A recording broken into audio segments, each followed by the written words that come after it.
Mi hijo estaba organizando mi fiesta de 60 años con tanto cariño que yo lloraba de emoción.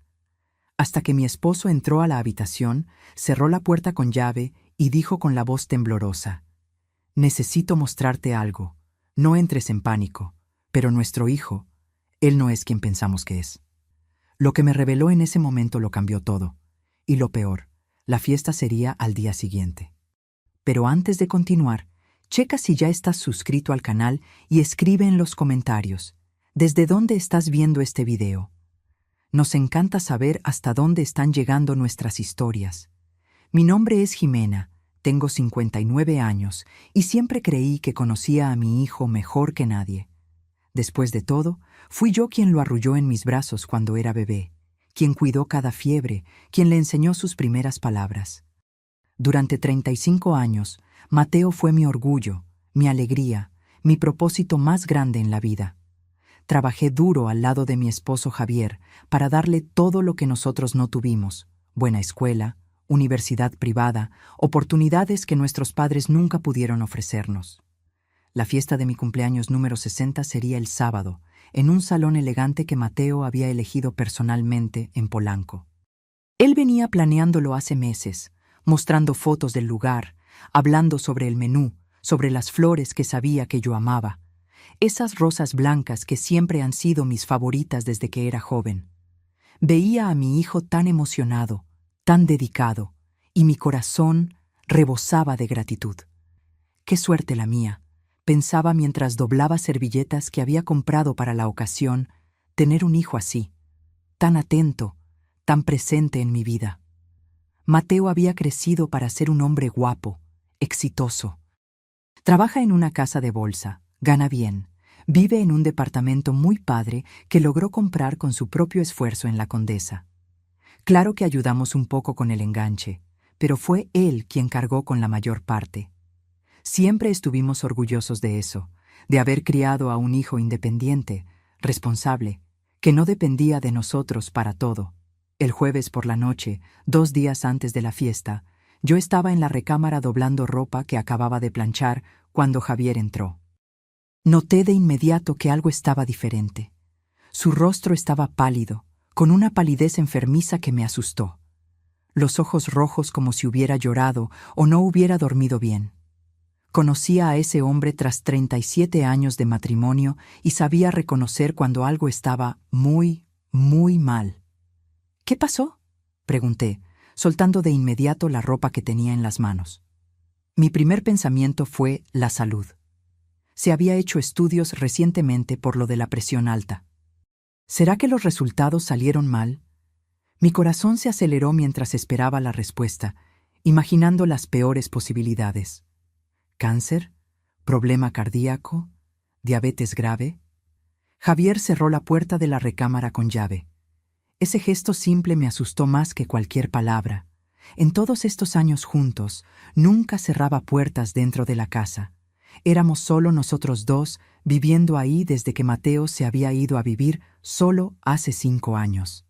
No había necesidad de privacidad extrema. Pero ahí estaba él, girando la llave en la cerradura con manos que temblaban visiblemente. «Siéntate aquí», dijo, señalando la cama. Su voz estaba ronca, cargada de una emoción que no logré identificar de inmediato. ¿Miedo? ¿Coraje? ¿Tristeza? Tal vez todo eso junto, mezclado en algo que dejaba el aire pesado entre nosotros. Me senté despacio, sintiendo las piernas débiles. Javier se sentó a mi lado, sosteniendo mi rostro con ambas manos. Ese gesto era íntimo, algo que hacía cuando necesitaba decirme algo importante. Cuando me pidió matrimonio, me tomó el rostro así. Cuando me contó que su madre había fallecido, también. Así que sabía que lo que vendría ahora sería devastador. «Jimena, necesito que me prometas algo. ¿Prometes que me vas a escuchar hasta el final antes de reaccionar?» «Me estás asustando», respondí, sintiendo sus manos temblar levemente contra mi piel. «¿Qué pasó? ¿Es enfermedad? ¿Es grave?» «No es sobre mí. Es sobre Mateo». Mi corazón se apretó de forma diferente. Mi hijo. Algo le había pasado a mi hijo. ¿Un accidente? ¿Se había lastimado? ¿Estaba en peligro? ¿Él está bien? ¿Está vivo? Javier, ya dime. Él está bien físicamente. Pero Jimena, ¿prometes que me vas a escuchar hasta el final? Lo prometo, lo prometo. Ahora habla. Tomó su celular, lo desbloqueó y abrió una conversación de WhatsApp. Sus manos temblaban tanto que casi se le cae el aparato. Hoy en la mañana, cuando saliste al súper, yo estaba buscando aquel número del plomero. ¿Te acuerdas que dijiste que lo habías guardado en tu celular? Asentí con la cabeza, sin entender a dónde iba eso. El plomero. Lo necesitábamos para arreglar una fuga en el baño de visitas. ¿Pero qué tenía eso que ver con Mateo? Tu celular estaba en la cocina cargándose. Lo tomé prestado. Pensé que estaría desbloqueado como siempre lo dejas, pero no. Intenté la contraseña que siempre usas, nuestra fecha de aniversario de bodas, pero no funcionó. Mi celular. Era verdad. Había cambiado la contraseña hacía unos días. Ni lo había pensado mucho en su momento. Mateo lo había sugerido durante una comida aquí en la casa, diciendo que era más seguro usar algo menos obvio. Había sido idea de él, incluso. En su momento se me hizo raro. Cuestioné por qué la preocupación repentina.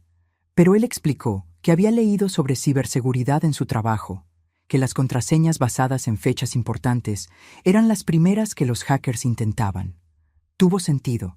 La cambié por la fecha de nacimiento de Mateo, 15 de marzo. Simple, fácil de recordar. Intenté algunas combinaciones. Javier continuó, con la voz cada vez más tensa, y terminé acertando. Era la fecha de nacimiento de Mateo. Logré desbloquearlo. ¿Y qué? ¿Cuál es el problema con eso? Realmente no entendía, entonces desbloqueó mi celular. ¿Y luego? El problema es lo que encontré después de desbloquear. Jimena, yo no estaba buscando nada, te juro que no. Pero cuando la pantalla prendió, apareció una notificación de mensaje, y el mensaje me llamó la atención. Me mostró la pantalla. Era una conversación de WhatsApp, pero no reconocí el número. No tenía nombre guardado, solo un número desconocido que no significaba nada para mí. Comencé a leer los mensajes que Javier había dejado abiertos en la pantalla, y con cada línea sentía que el estómago se me apretaba como si una mano invisible estuviera exprimiendo mis órganos internos. Todo listo para el sábado. Ella no sospecha nada. Perfecto. ¿Cuánto has conseguido hasta ahora? 120,000 pesos transferidos a lo largo de 6 meses. Ella firma todo lo que le pido sin siquiera leer. Es patético lo fácil que es. ¿Y el viejo? Él es más difícil, más desconfiado, pero después del sábado no va a importar. Con el poder notarial que ella va a firmar en la fiesta, tendré acceso total a todo. Mi vista se nubló. Las palabras bailaban en la pantalla. Leí y releí, tratando de encontrarle sentido, tratando de hallar otra interpretación. Eso no podía estar pasando. No podía ser real. Era algún error, alguna confusión. Alguien había clonado mi número. Era un fraude. Tenía que serlo. Javier, ¿de quién es este número? Mi voz salió en un susurro ronco, casi inaudible. Él respiró profundo antes de responder, y vi lágrimas comenzando a formarse en sus ojos. Marqué. Necesitaba estar seguro. Usé otro teléfono, el del vecino. Dije que era una equivocación. Fingí que estaba tratando de comunicarme con una empresa. Era una mujer, joven, tal vez unos 30 años por la voz. Cuando pregunté si era de la empresa Silva & Asociados, ella corrigió diciendo, no, marcó con Bianca. Luego colgué rápido antes de que sospechara. ¿Bianca? ¿Quién es Bianca? Mateo nunca mencionó a ninguna Bianca. Exactamente, nunca la mencionó. Pero seguí leyendo los mensajes, Jimena. Hay más, mucho más, y se pone peor.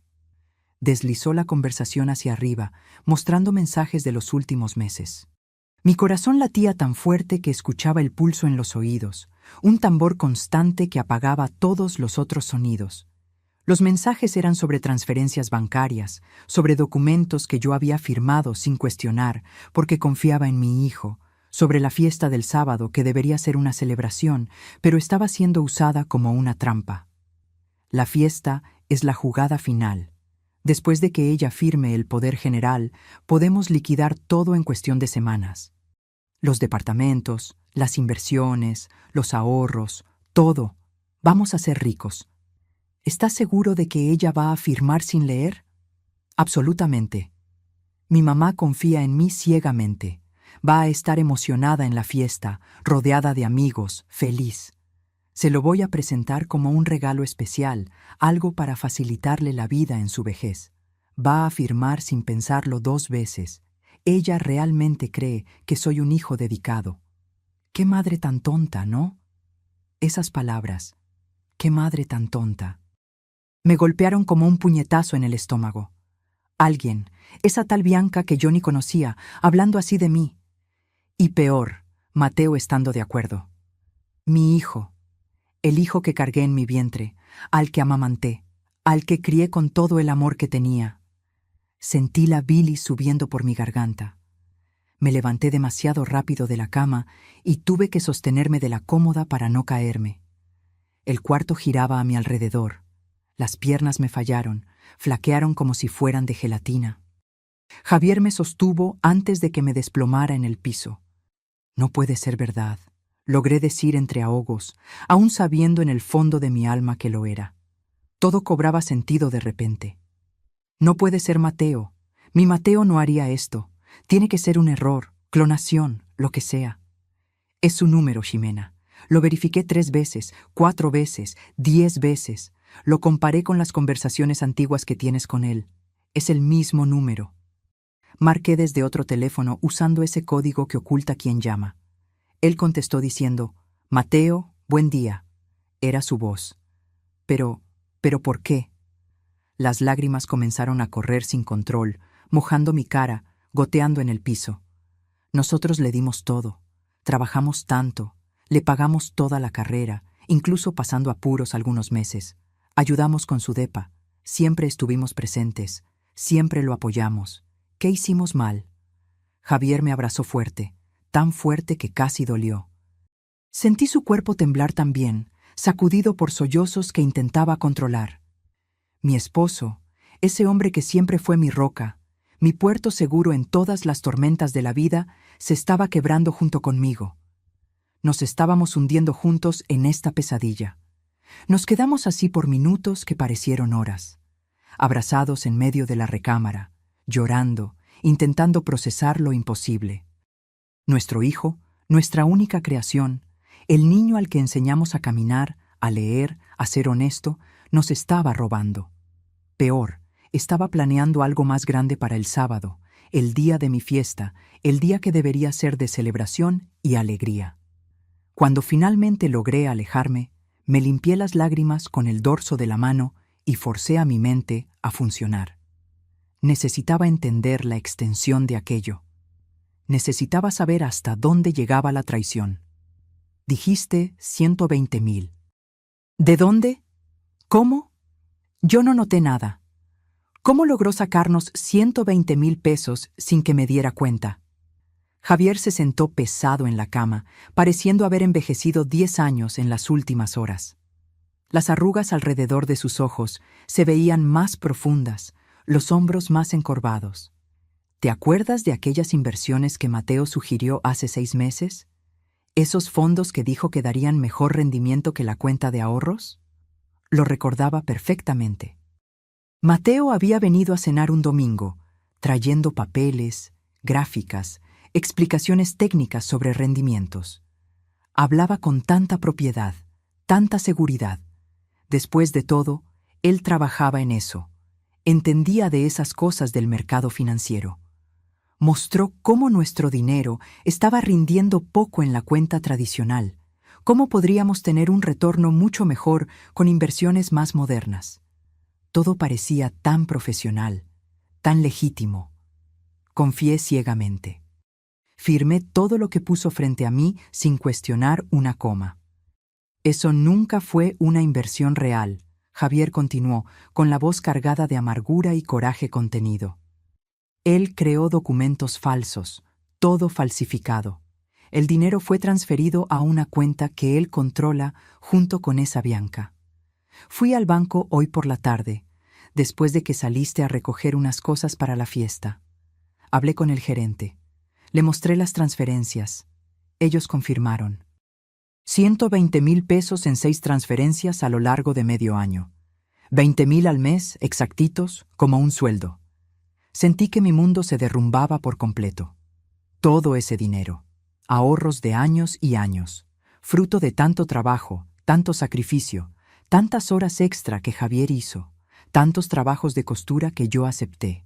Y nuestro hijo, nuestra propia sangre, nos había robado como si fuéramos extraños en la calle, como si no tuviera ningún vínculo con nosotros. ¿Y ese poder notarial que mencionaron en los mensajes?, pregunté. Aunque ya sabía la respuesta, ya sentía el hielo extendiéndose por mi cuerpo. En la fiesta. Él planeó algo para el sábado. Probablemente va a aparecer con documentos bonitos, bien presentados. Va a decir que es trámite de rutina, que es para facilitarnos la vida, para que él pueda cuidar las cosas por nosotros cuando estemos más grandes. Y tú ibas a firmar, porque confías en él, porque es tu hijo. Tenía toda la razón. Yo habría firmado sin dudar, sin leer una línea, sin cuestionar, porque era mi hijo pidiéndomelo, mi hijo que siempre nos cuidó tan bien, que siempre fue tan atento.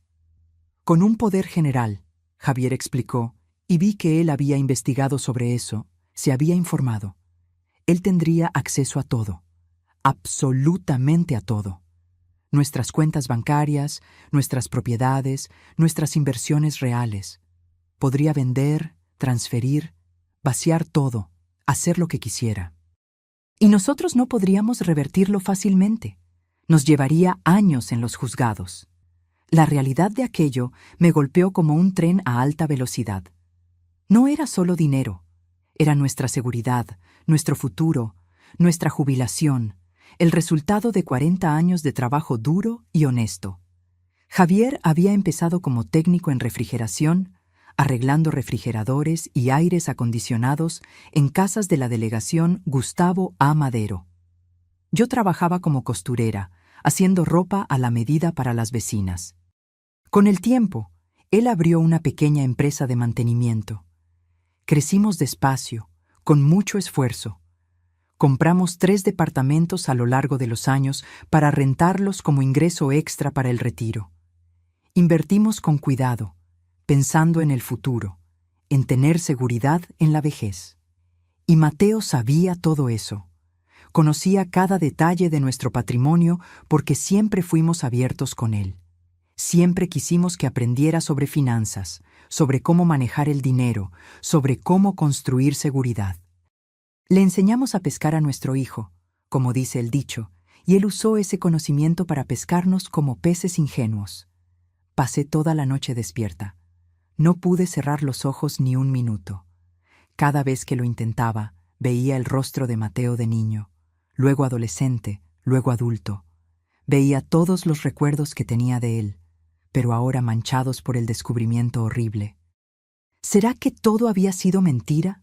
¿Los abrazos, los te amo, los momentos que pensé que eran genuinos? Javier tampoco durmió. Se quedó acostado a mi lado, dando vueltas de un lado a otro, suspirando pesado. De vez en cuando se levantaba a tomar agua o ir al baño, pero eran solo pretextos para no quedarse quieto con sus pensamientos. A las 5 de la mañana, cuando el cielo empezaba a aclararse sobre la Ciudad de México, nos rendimos completamente en el intento de dormir. Fuimos a la cocina a hacernos café y nos sentamos uno frente al otro en la mesa donde tantas veces desayunamos como familia feliz. Ahora esa mesa parecía de otra casa, de otra vida. El silencio entre nosotros era pesado, pero necesario. A veces un silencio dice más que 1000 palabras, y aquel silencio gritaba dolor, traición, incredulidad, confusión. Gritaba todo lo que no podíamos poner en palabras. ¿Te acuerdas cuando tenía 8 años? Empecé a hablar, necesitando sacar los recuerdos que me asfixiaban. Cuando mintió sobre haber roto aquel jarrón caro de tu mamá, culpando al gato de los vecinos. Javier asintió despacio, con ojos distantes, perdidos en recuerdos que ahora cobraban un nuevo y siniestro significado. En ese tiempo, hasta se nos hizo gracioso. Una mentirilla de niño, nada del otro mundo.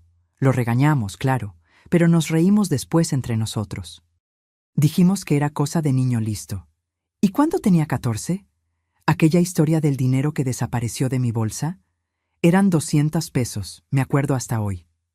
Él dijo que había sido el chavo que vino a hacer el trabajo de la escuela con él, el hijo de doña Marta. Nosotros le creímos sin cuestionar. Le reclamamos a doña Marta, armamos todo aquel escándalo con la pobre señora. Y la mujer se quedó deshecha, defendiendo a su hijo con uñas y dientes, diciendo que él jamás robaría. ¿Será que fue Mateo todo el tiempo? Javier se pasó la mano por el rostro cansado, la barba incipiente raspando su palma. Probablemente fue él, y yo nunca volví a ver a doña Marta de la misma forma. Siempre tuve mis dudas con su hijo, y el chavo era inocente. La culpa de eso me apretó. ¿Cuántas otras veces le creímos a Mateo sin cuestionar? ¿Cuántas otras personas pudieron haber sido injustamente acusadas? ¿Y aquel trabajo que perdió hace 3 años? Continué, porque ahora que había empezado a jalar el hilo, necesitaba ver hasta dónde llegaba. ¿En la consultoría financiera? Él dijo que la empresa estaba recortando personal por la crisis, que a varios los despidieron junto con él. Tal vez lo corrieron por falta de probidad, tal vez robó de ahí también. Tal vez nunca sepamos la verdad sobre nada. La verdad. Aquella palabra dolía como agujas en la piel. Habíamos criado a un ladrón. ¿O siempre fue así y no quisimos verlo? Esa pregunta me corroía por dentro como ácido. ¿En qué fallamos exactamente? ¿Dimos demasiado amor? ¿Poca disciplina? ¿O simplemente nació con ese defecto de carácter que ninguna crianza, por mejor que fuera, podría arreglar? Tomamos el café en silencio, el líquido caliente bajando por la garganta, pero sin calentar el frío que sentía por dentro. A las 8 en punto, estábamos en la puerta del banco esperando a que abrieran. Fuimos los primeros clientes. El guardia abrió la puerta de vidrio y entramos directo a la oficina del gerente. El licenciado Carlos nos conocía hace años, desde que abrimos cuenta ahí. Siempre fue atento, siempre manejó nuestra cuenta con cuidado, conocía nuestra historia. Buen día, don Javier, doña Jimena. Qué sorpresa verlos tan temprano. ¿Pasó algo? Licenciado Carlos, Javier empezó, y noté que su voz estaba firme ahora, decidida, diferente de la voz quebrada de la noche anterior. Necesitamos hacer unos cambios urgentes en nuestra cuenta, cambios grandes. Explicamos la situación, omitiendo que era nuestro hijo por vergüenza. Solo dijimos que descubrimos movimientos no autorizados, que había alguien tratando de aplicarnos un fraude, que queríamos proteger el patrimonio de inmediato. El gerente, siempre profesional, no hizo preguntas demasiado invasivas. Pude ver en sus ojos que sospechaba algo más, pero respetó nuestra privacidad. «Voy a abrir cuentas nuevas a nombre de ustedes», dijo, tecleando rápidamente en la computadora. «Cuentas sin poder para terceros, sin nada, solo ustedes dos. Y vamos a transferir todo lo que sea posible transferir». Pasamos horas ahí, transfiriendo inversiones, cambiando fondos, bloqueando accesos. Las inversiones que teníamos en fondos necesitaban plazo para el retiro, pero configuramos para que cuando se liberaran, se fueran a las cuentas nuevas. Ahorros, cuenta corriente, todo migrado. Los departamentos rentados son más complicados, el licenciado Carlos explicó, acomodándose los lentes mientras veía documentos en la pantalla. Están a nombre de ustedes en el registro público de la propiedad, pero si alguien tiene un poder general, puede venderlos. Y ustedes no tendrían cómo impedirlo al momento, solo después en juicio. Les sugiero fuertemente que registren ante notario una revocación preventiva de cualquier poder futuro.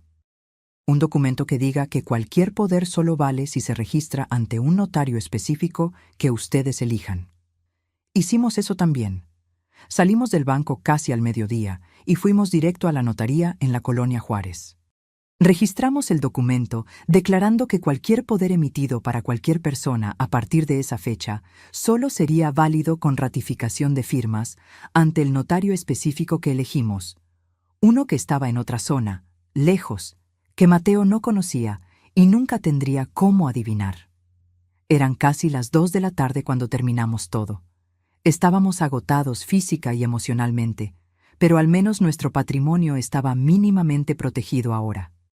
Los 120,000 ya robados no lograríamos recuperarlos de inmediato, pero el resto estaba a salvo de las garras de nuestro propio hijo. Ahora necesitamos un abogado, Javier dijo mientras regresábamos al coche. Abogado penalista, porque esto es un delito grave. La palabra delito asociada a mi hijo me hizo tambalear. Javier me sostuvo del brazo, me ayudó a entrar al coche. Me senté y lloré de nuevo, porque la realidad seguía golpeándome en oleadas. Mi hijo era un delincuente. Mi hijo, al que arrullé en mis brazos, era un ratero, el Lic. Raimundo era un abogado penalista que había defendido a un primo mío hace años en un caso de accidente de tránsito. Hombre serio, experimentado, con cara de quien ya ha visto de todo en la vida y nada lo sorprende. Tenía un despacho pequeño pero bien organizado, estantes llenos de códigos jurídicos, diplomas en la pared. Cuando contamos la historia completa, él escuchó sin interrumpir, solo haciendo anotaciones en un bloc. Cuando terminamos, suspiró profundo. Abuso de confianza y fraude, dijo, consultando uno de los libros gruesos del estante. Al ser practicado contra ascendientes, contra los propios padres, hay agravantes. Estamos hablando de una pena de prisión considerable, dependiendo del monto y las circunstancias. Pero necesitamos pruebas muy sólidas. Tenemos los mensajes. Javier mostró el celular con las capturas de pantalla de las conversaciones que él había fotografiado. El Lic. Raimundo tomó el celular, se acomodó los lentes, leyó con atención cada mensaje. Tardó casi 20 minutos analizando todo. Finalmente devolvió el aparato. Los mensajes pueden ser un comienzo, pero por sí solos podrían no ser suficientes. Un abogado defensor mañoso puede alegar que fueron alterados, sacados de contexto, o hasta que accedieron al celular de forma ilegal, invadiendo la privacidad. Necesitamos más. Necesitamos agarrarlo en flagrancia, intentando aplicar el fraude del poder. Con testigos de preferencia, varios testigos. La fiesta, dije, con la voz saliendo más firme de lo que esperaba. Va a haber mucha gente, amigos nuestros de décadas, familia, vecinos. Perfecto, el Lic. Raimundo se animó. Ustedes van a actuar completamente normal hasta entonces. No pueden dar ninguna señal de que saben. Cuando él presente los documentos del poder, y por los mensajes se ve que los va a presentar, ustedes los van a leer con atención. Tomar el documento, leerlo en voz alta si es necesario. Cuando confirmen que es realmente un poder general con facultades abusivas, llaman la atención de todos los presentes, explican lo que está pasando y llamamos a la policía. Yo voy a estar listo afuera con un notario para dar fe. Parecía plan de película de policías, no nuestra vida real. Pero nuestra vida se había vuelto una película de suspenso de verdad, una película de terror familiar. ¿Y si no intenta nada en la fiesta?, pregunté, tratando de pensar en todas las posibilidades. ¿Y si se arrepiente o sospecha? Por los mensajes lo va a intentar. Es el momento que planeó cuidadosamente. Fiesta, emoción, tú feliz y distraída, rodeada de personas. Ambiente perfecto. Lo va a presentar como un regalo especial, algo conmovedor y emocionante. Va a manipular la situación para que firmes sin pensar, sin leer. La palabra manipular me pegó de lleno como un golpe. Mi hijo era un manipulador profesional. Había manipulado mis sentimientos de madre durante meses, tal vez años, para robarme. Usó mi amor como arma contra mí. Salimos del despacho del Lic. Raimundo al final de la tarde. El sol se estaba poniendo, pintando el cielo de naranja y rosa, colores bonitos que contrastaban con la oscuridad que sentía por dentro. Regresamos a casa en silencio. Mateo había llamado 3 veces durante el día. No contesté ninguna de las llamadas porque no confiaba en mi capacidad de fingir que todo estaba bien. Le mandé un mensaje de texto diciendo que estaba ocupada con preparativos de última hora para la fiesta, que tenía mucho que resolver todavía, que hablábamos después. Él respondió con varios emojis de corazón. Cada corazón digital era como una puñalada en mi pecho, porque eran mentiras, todo mentiras. ¿Vas a poder fingir mañana?, Javier preguntó mientras preparábamos una cena sencilla que ninguno de los dos tenía estómago para comer. ¿Vas a poder verlo a la cara y actuar como si no supieras? Voy a tener que poder, no tengo opción. Pero por dentro estaba aterrada. ¿Cómo vería a mi hijo sabiendo lo que había hecho, lo que estaba planeando hacer? ¿Cómo lo abrazaría sin vomitar? ¿Cómo le sonreiría sin gritar? La noche del viernes para el sábado fue todavía peor que la anterior. Las horas se arrastraban como si el tiempo se hubiera vuelto miel. Cada minuto parecía durar una eternidad. Me quedé acostada mirando al techo, contando las grietas en la pintura, tratando de no pensar pero siendo incapaz de pensar en cualquier otra cosa. Javier tampoco pudo dormir. Lo escuchaba dando vueltas en la cama, suspirando, a veces susurrando algo incomprensible. En algún momento de la madrugada me tomó la mano bajo la sábana y nos quedamos así, dedos entrelazados, dos náufragos aferrados el uno al otro para no hundirse por completo. Cuando la alarma sonó a las 6 de la mañana, ya llevábamos horas despiertos. Me levanté con el cuerpo doliéndome como si me hubiera atropellado un camión. Cada músculo protestaba. Fui al baño y vi mi reflejo en el espejo. La mujer que me miraba parecía haber envejecido 10 años en 2 días. Ojeras profundas, piel pálida, ojos rojos e hinchados de tanto llorar. Me bañé un largo rato, dejando que el agua caliente cayera sobre mí, tratando de lavar el dolor que sentía. Pero el dolor emocional no sale con agua y jabón. Se queda pegado al alma. Cuando salí del baño, Javier ya estaba en la cocina haciendo café. La casa olía a pan tostado y café recién hecho, aromas reconfortantes de mañanas normales. Pero nada de aquel día sería normal. Nada en nuestra vida sería normal nunca más. Mateo llega al mediodía para comer, dije, sentándome a la mesa de la cocina. Había quedado con él la semana pasada, antes de descubrir todo. Él había sugerido venir a comer antes de la fiesta, pasar tiempo conmigo, platicar. Ahora sabía que esa plática sería la preparación para el golpe. Lo sé. Vamos a lograr hacer esto, Jimena. Tenemos que lograrlo. Pasé toda la mañana limpiando la casa que ya estaba limpia, solo para ocupar las manos y tratar de distraer la mente. Acomodé cojines que ya estaban acomodados, sacudí polvo que no existía, organicé cajones que ya estaban organizados. Necesitaba hacer algo con las manos o me iba a volver loca. Javier intentó ver la televisión, pero notaba que no estaba viendo realmente nada. Solo miraba la pantalla sin ver, sin procesar. Sus ojos estaban distantes, perdidos en pensamientos terribles. Hice la comida que a Mateo le gustaba. Puntas de filete a la mexicana, su plato favorito desde niño.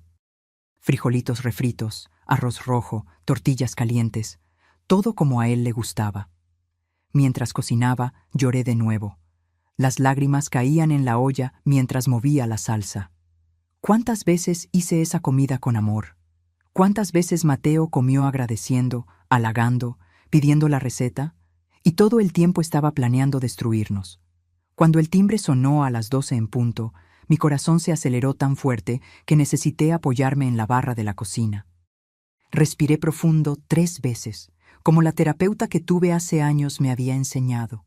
Inhala. Exhala, inhala, exhala, inhala, exhala. Yo abro, Javier dijo, y vi que él también estaba nervioso. Sus manos temblaban mientras caminaba hacia la puerta. Me puse mi mejor sonrisa falsa en el rostro y esperé. Ahí estaba Mateo, mi hijo. 1,75 m de estatura, cabello oscuro peinado con gel, vistiendo una camisa de vestir azul claro, pantalón de vestir oscuro, zapatos cafés boleados, sonrisa amplia en el rostro, ojos brillantes, cargaba un ramo enorme de rosas blancas y una bolsa de una tienda cara. ¡Mamá! Me abrazó fuerte y tuve que hacer un esfuerzo sobrehumano para no apartarme, no empujarlo, no gritar. Sentí el olor de su loción, la misma que usaba hace años. Sentí el calor de su cuerpo contra el mío, y sentí asco. «Feliz cumpleaños, 60 años, no aparentas ni 50. Gracias, hijo». Las palabras salieron mecánicas, automáticas, sin emoción genuina. Rogué para que no se diera cuenta. Entró, saludó a Javier con un abrazo también, ese abrazo de hombres con palmaditas en la espalda.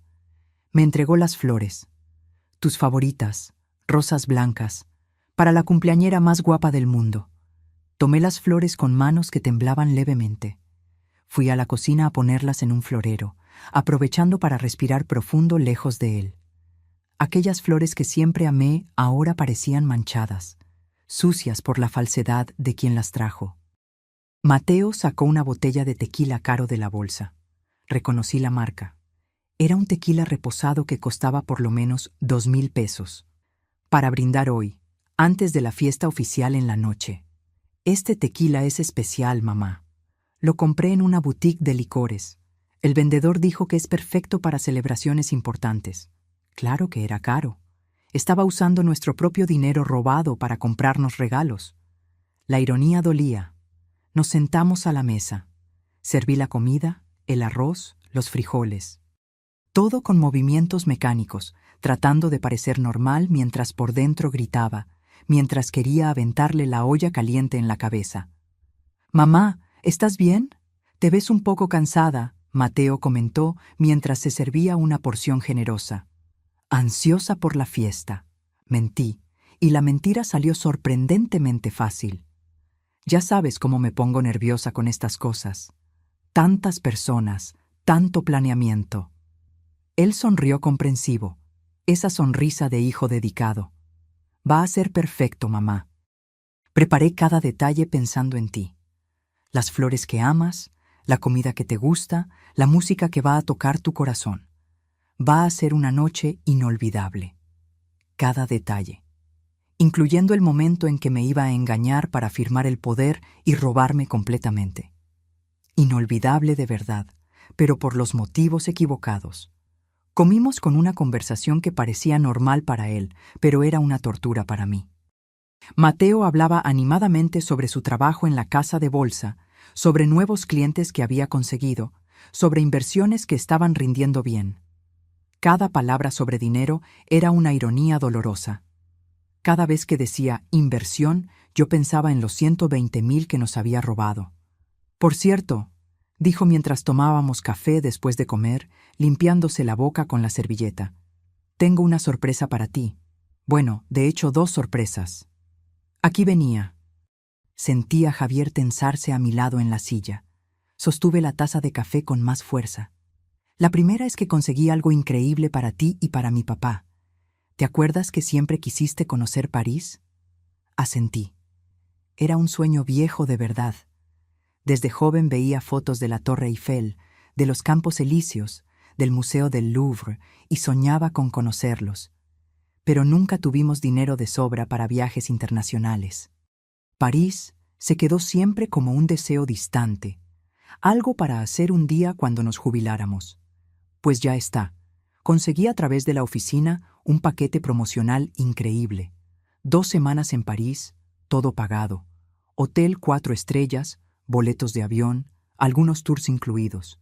Sería mi regalo de cumpleaños para ti, mamá, para que realicen ese sueño finalmente. Mis ojos se llenaron de lágrimas, pero no por las razones que Mateo imaginaba.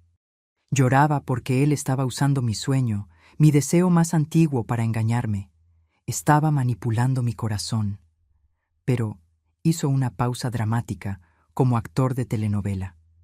Para poder liberar el paquete rápido, antes de que expire la promoción, necesito un poder simple de ustedes 2, solo para que yo pueda tramitar el pago en la agencia de viajes más rápido. Es burocracia tonta, pero la agencia lo exige. Ahí estaba la mentira. Envuelta en papel de regalo bonito, adornada con un lazo de sueños cumplidos. Un viaje a París que nunca pasaría. Un poder que no tenía nada que ver con una agencia de viajes. Forcé una sonrisa emocionada. «Hijo, qué increíble. París. Siempre soñé con eso. No puedo creer que lo lograras. Cualquier cosa por la mejor mamá del mundo. Pero necesitamos resolver lo del poder hoy mismo, porque el lunes la promoción vence. Traje aquí los documentos. Ya está todo llenado por el abogado de la agencia. Solo falta la firma de ustedes dos. Sacó de su mochila de piel una carpeta bonita, de aspecto profesional, con documentos adentro. Mi corazón latía tan fuerte que temía que él lo escuchara, que se diera cuenta. ¿Puedo ver los documentos?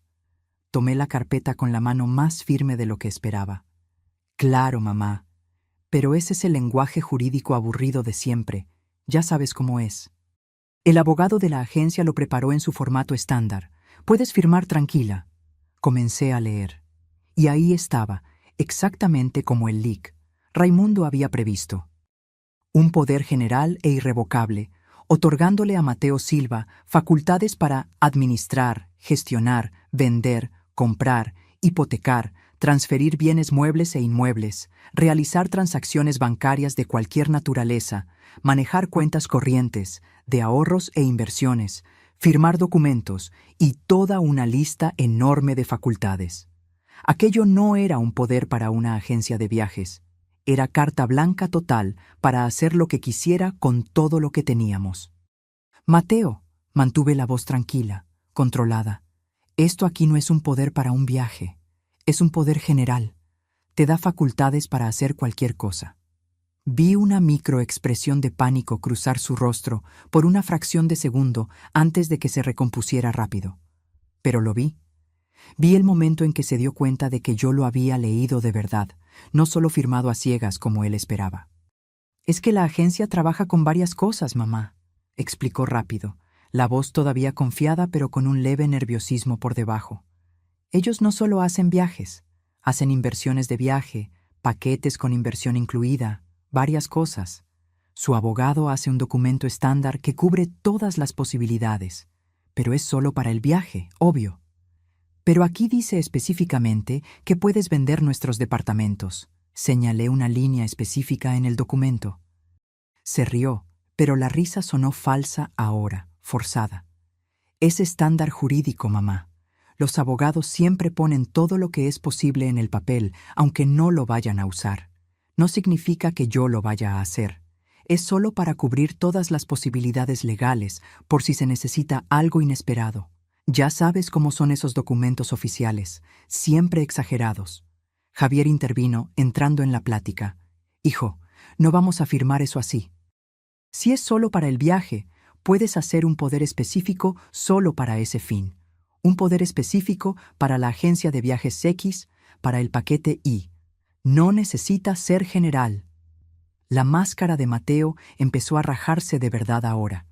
Vi coraje genuino en sus ojos, rabia mal controlada. ¿No confían en mí? Soy su hijo. Estoy tratando de hacer algo bonito, cumplir un sueño de mi mamá. ¿Y ustedes se ponen con paranoias?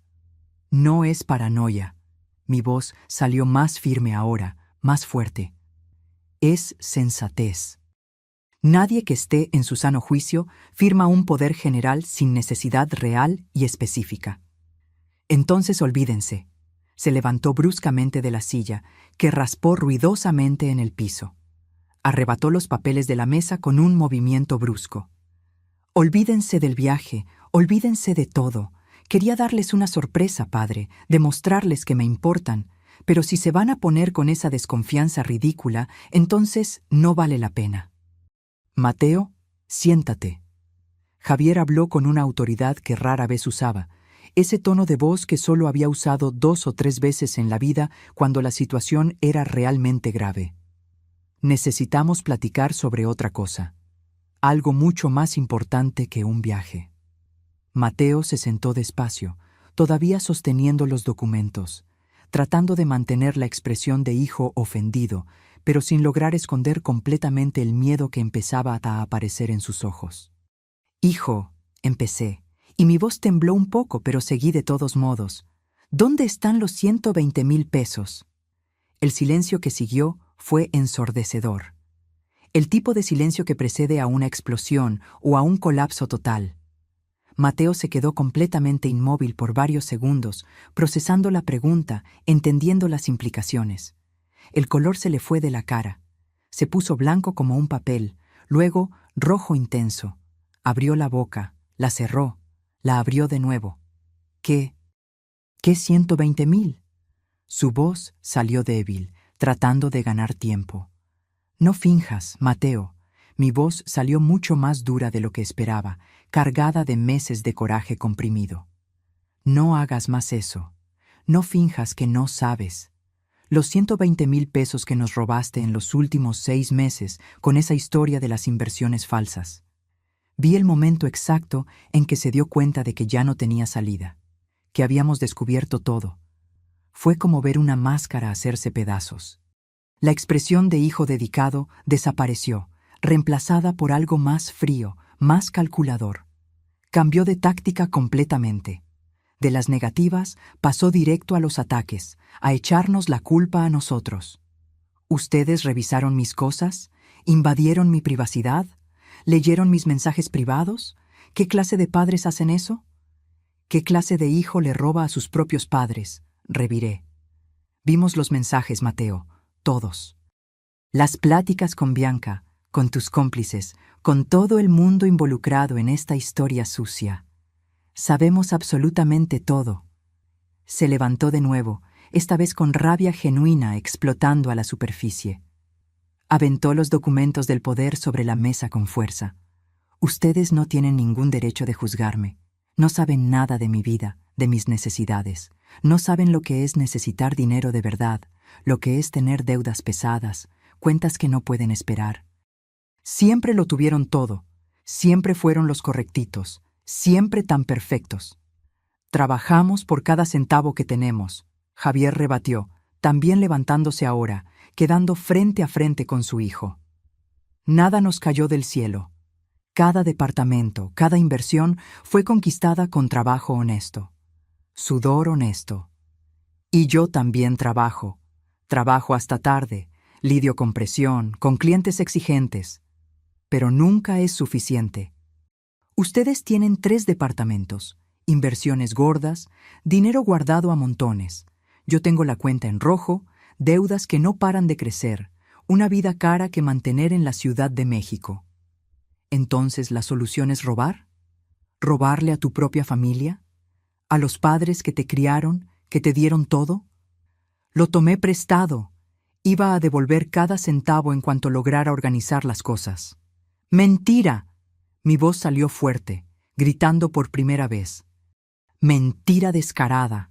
En los mensajes hablan claramente de liquidar todo, de vender nuestros departamentos, de dejarnos sin nada y largarse al extranjero. Eso no es pedir prestado. Eso es un robo planeado, calculado, frío. Mateo no respondió. Solo miraba al piso, con las mandíbulas tensas, las manos cerradas en puños. ¿Quién es Bianca?, pregunté, queriendo oírlo de su boca. No es nada de ustedes. Mi vida privada no es asunto suyo. ¿Es tu cómplice? ¿Tu novia? ¿Las dos cosas? ¿A ella se le ocurrió la idea o a ti? Se rió, pero era una risa amarga, sin humor alguno. Bianca es alguien que me entiende de verdad, que sabe que en la vida tienes que tomar lo que quieres, no quedarte esperando herencias de padres que probablemente van a vivir hasta los 90 años gastándoselo todo mientras tu vida se pasa. Aquellas palabras dolieron más que cualquier bofetada. Él quería que nos muriéramos pronto. Tal vez no estaba planeando matarnos activamente como algunos casos que salen en las noticias, pero deseaba nuestra muerte anticipada para poder heredar. Vamos a ir a la policía, Javier declaró, con voz firme y decidida. Hoy mismo, inmediatamente. ¿Van a ir con qué pruebas?, Mateo desafió, recuperando un poco de la arrogancia. ¿Mensajes que tomaron invadiendo mi privacidad sin permiso? Eso no va a servir de nada. Cualquier abogado lo tumba fácil. Tenemos las pruebas bancarias. Las transferencias están todas documentadas. Tenemos este poder fraudulento que intentaste hacerme firmar. Lo tenemos todo. Mateo se rió de nuevo, pero era una risa desesperada ahora, de quien está acorralado. ¿Saben qué va a pasar si me denuncian? Se lo voy a contar a todo el mundo que conozco. Toda la colonia, todos sus amigos de décadas, todos los vecinos, todo el mundo va a saber que los padres perfectos, la pareja modelo, criaron a un ladrón, que fracasaron completamente como padres. La vergüenza los va a perseguir el resto de su vida. Y van a saber también exactamente lo que hiciste, respondí, manteniendo la voz firme a pesar de estar temblando por dentro. ¿Qué clase de persona eres realmente? No hay forma de que salgas de esta pareciendo una víctima. Me miró entonces con algo que nunca había visto antes en los ojos de mi hijo. Odio puro, sin diluir, sin disfraces. La clase de persona que ustedes criaron, mamá. Piénsenlo bien antes de juzgarme. Si soy esto, fue porque ustedes me hicieron así. Tomó su mochila con un movimiento brusco y salió de la casa azotando la puerta con tanta fuerza que el cuadro en la pared se movió. Nos quedamos ahí, Javier y yo, parados a la mitad de la sala, en silencio absoluto. Escuchamos su coche arrancar allá afuera, las llantas rechinando en el pavimento mientras se iba a toda velocidad. Me desplomé en el sofá. Las piernas ya no me sostenían. Javier se sentó a mi lado y me abrazó, y nos quedamos así, aferrados el uno al otro mientras la realidad de lo que acababa de pasar nos golpeaba en oleadas sucesivas. La fiesta, recordé después de minutos o tal vez horas paralizada. La fiesta es a las 7 de la noche. ¿Él va a aparecer allá? No tengo idea, pero nosotros sí vamos. Y si él aparece, si tiene el descaro de aparecer después de esto, vamos a exponer todo lo que hizo ante todos los invitados. Las horas hasta la fiesta fueron las más largas y tortuosas de mi vida. Traté de arreglarme, bañarme, ponerme el vestido azul que había comprado especialmente para esta ocasión especial. Me miré al espejo y vi a una mujer de 60 años a punto de tener el peor cumpleaños de su vida. El vestido que debería hacerme sentir guapa solo parecía ropa de funeral. Llegué al salón a las 7:15 con Javier. El lugar estaba realmente lindo. Mateo se había lucido con la decoración, gastando dinero que probablemente era nuestro sin saberlo. Rosas blancas por absolutamente todos lados, cientos de ellas, perfumando el aire. Luces suaves creando una atmósfera romántica. Mesas montadas con manteles elegantes de lino blanco, arreglos florales en cada una. Una mesa enorme con dulces finos, bocadillos sofisticados, un pastel de 3 pisos. Todo lo que siempre soñé para una fiesta especial. Pero ahora, toda esa belleza parecía un escenario falso de teatro, una decoración vacía de significado. Los invitados fueron llegando puntualmente. Primos que no veía hacía años, amigos de hace 4 décadas, compañeros de trabajo actuales y antiguos, vecinos de varias etapas de la vida. Todos me abrazaban con cariño genuino, me felicitaban, decían que me veía muy bien. Yo sonreía, agradecía, actuaba como si mi mundo no se hubiera desmoronado por completo, como si mi corazón no estuviera hecho pedazos. Llegaron las 8. Nada de Mateo. Las 9. Nada.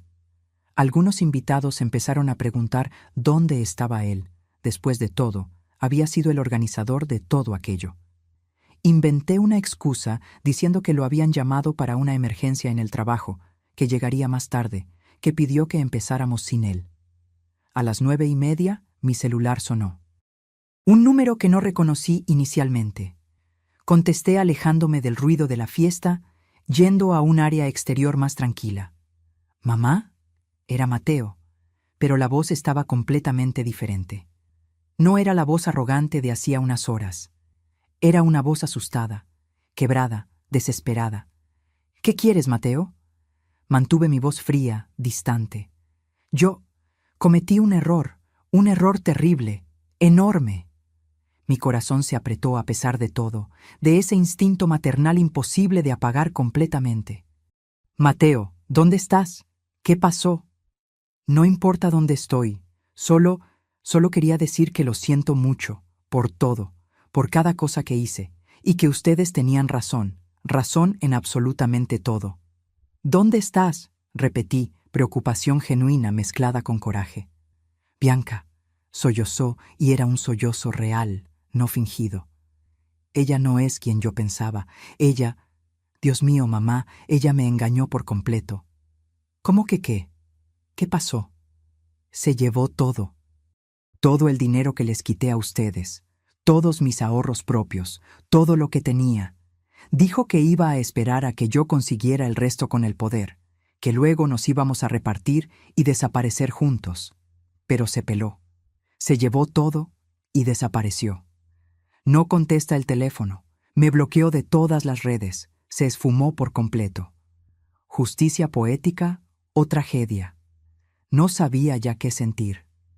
Mi hijo nos había robado a nosotros y ahora había sido robado por su cómplice. ¿Estás bien físicamente? ¿Estás herido? ¿En peligro? Solo del orgullo y la estupidez, mamá. Solo eso. Arruiné absolutamente todo. Perdí todo. A ustedes, el dinero, mi trabajo porque falté sin avisar, mi dignidad. Todo. Regresa a la fiesta. Ven para acá. Vamos a platicar, a tratar de resolver esto de alguna forma. No puedo verlos a la cara. No puedo ver a nadie. La vergüenza es demasiada. Solo quería que supieras que lo siento de verdad y que me perdones si puedes algún día. Sé que no lo merezco, pero es lo que siento. Colgó antes de que pudiera responder. Traté de marcarle de regreso de inmediato, pero el teléfono solo sonaba y sonaba sin contestar. 5 intentos. 10. 20. Nada. Regresé al salón completamente aturdida. Javier vino corriendo cuando me vio. ¿Qué pasó? Estás pálida. Le conté rápido sobre la llamada. Se quedó tan impactado como yo. ¿Dónde está? Necesitamos encontrarlo. No sé, no dijo. El resto de la fiesta pasó en un borrón de rostros, voces, abrazos que apenas registré. Partimos el pastel enorme de 3 pisos porque era lo que se esperaba. Me tomé decenas de fotos con personas que ni sé quiénes eran. Platiqué, sonreí, agradecí, todo en piloto automático mientras mi cabeza estaba en otro lugar completamente, preocupada por Mateo. ¿Dónde estaba? ¿Qué iba a hacer? Por más que nos hubiera traicionado de forma horrible, seguía siendo mi hijo. Aquella llamada desesperada, la voz rota por el llanto genuino, el arrepentimiento que parecía real, me movió profundamente de formas que no esperaba. Cuando el último invitado finalmente se fue, ya pasaba de la 1 de la mañana. Me senté en una de las sillas del salón ahora vacío, rodeada de rosas blancas que ya empezaban a marchitarse. Javier se sentó a mi lado, tan agotado como yo. «Vámonos a casa», dijo suavemente. «¿Y Mateo? ¿Y si hace alguna tontería? ¿Y si está en peligro real?» «No podemos hacer nada ahorita, Ximena. No contesta el teléfono, no dijo dónde está. Mañana lo buscamos de todas las formas posibles». Durante el trayecto de regreso a casa, mi celular sonó de nuevo. Un número diferente al anterior. Contesté rápido en el manos libres para que Javier escuchara también. «¿Ximena Tavares?» Una voz femenina, joven, con un acento leve que no logré identificar. «Sí, ¿con quién hablo?» «Mi nombre es Bianca, Bianca Moreira». Me quedé helada. Esa mujer, la cómplice, la que se había pelado con nuestro dinero robado. Javier casi pierde el control del coche, tuvo que orillarse rápido. «¿Qué quieres de mí?» Mi voz salió mucho más dura de lo que imaginé ser capaz. «Quiero contarte la verdad completa sobre Mateo, sobre todo lo que pasó, sobre quién es él realmente». «¿La verdad? Tú, una ladrona confesa, ¿quieres hablarme de la verdad? No sabes ni el significado de esa palabra. Sé que me debes odiar en este momento. Tienes todo el derecho. Pero realmente necesitas escuchar mi lado antes de juzgar por completo. Mateo no es la víctima inocente que está fingiendo ser ahora. Él es mucho, mucho más peligroso de lo que te imaginas». Javier se estacionó en una gasolinera para que pudiéramos escuchar mejor sin riesgo de accidente. Activó la grabadora del celular. Necesitábamos tener todo eso registrado, cada palabra. «Habla entonces», ordené, tratando de controlar la rabia. «Cuenta toda esa verdad». Bianca respiró profundo del otro lado de la línea antes de empezar. «Conocí a Mateo hace exactamente 2 años a través de una aplicación de citas, Tinder. Él era extremadamente encantador, atento, decía todas las cosas correctas en el momento justo. Parecía el hombre perfecto. Empezamos a andar oficialmente después de 2 meses. Al principio fue maravilloso, romántico, me trataba como a una princesa. Hizo una pausa y escuché un ruido de fondo que parecía una central de autobuses o el aeropuerto. Después de unos 6 meses juntos, empezó a hablar de ustedes, de su familia, pero no de forma normal. Él estaba obsesionado. Hablaba constantemente de cuánto dinero tenían ustedes, de los 3 departamentos que rentaban, de inversiones voluminosas. Decía que ustedes eran ricos pero tacaños, que no compartían adecuadamente con él. Nosotros siempre lo ayudamos en todo, interrumpí. Eso lo sé ahora. Pero él pintaba un cuadro completamente diferente. Decía que ustedes tenían millones escondidos, que vivían de forma modesta para no compartir, que lo hacían pasar necesidades a propósito para que valorara el dinero. Al principio se me hizo rara toda esa fijación, pero él decía que era solo porque se preocupaba por la familia, que quería ayudarlos a manejar mejor el patrimonio. Javier y yo intercambiamos miradas. Más manipulación. Yo trabajo en un banco, en el área de inversiones. Entiendo de finanzas, de mercados. Él descubrió eso y empezó a hacer preguntas. Preguntas técnicas sobre cómo alguien podría acceder a cuentas de otras personas, sobre vacíos legales, sobre poderes notariales. Se me hizo sumamente raro, lo cuestioné, pero él siempre tenía una buena excusa. Decía que era para protegerlos de fraudes, para entender los riesgos. Hizo otra pausa y escuché lo que parecía ser una llamada de abordaje al fondo. Terminé dándole cierta información técnica. Le expliqué cómo funcionaban los poderes, qué facultades daba cada tipo. Nunca, jamás imaginé que lo usaría para robarle a sus propios padres. Cuando me di cuenta de lo que realmente estaba pasando, ya estaba metida hasta el cuello. Él había empezado a darme dinero, decía que eran bonos de su trabajo. Ahora sé que eran los 120,000 que les robó a ustedes. ¿Cuánto te dio?, pregunté. En total, cerca de 40,000 pesos a lo largo de estos meses. Yo lo ponía en una cuenta de ahorros aparte, ni me lo gastaba porque se me hacía rara tanta cantidad de dinero. Cuando finalmente entendí la verdad real de todo, quise devolverlo de inmediato, pero él no me dejó. Dijo que sería admitir la culpa, que nos meterían a la cárcel juntos. ¿Y por qué te pelaste entonces? ¿Por qué le quitaste todo su dinero hoy?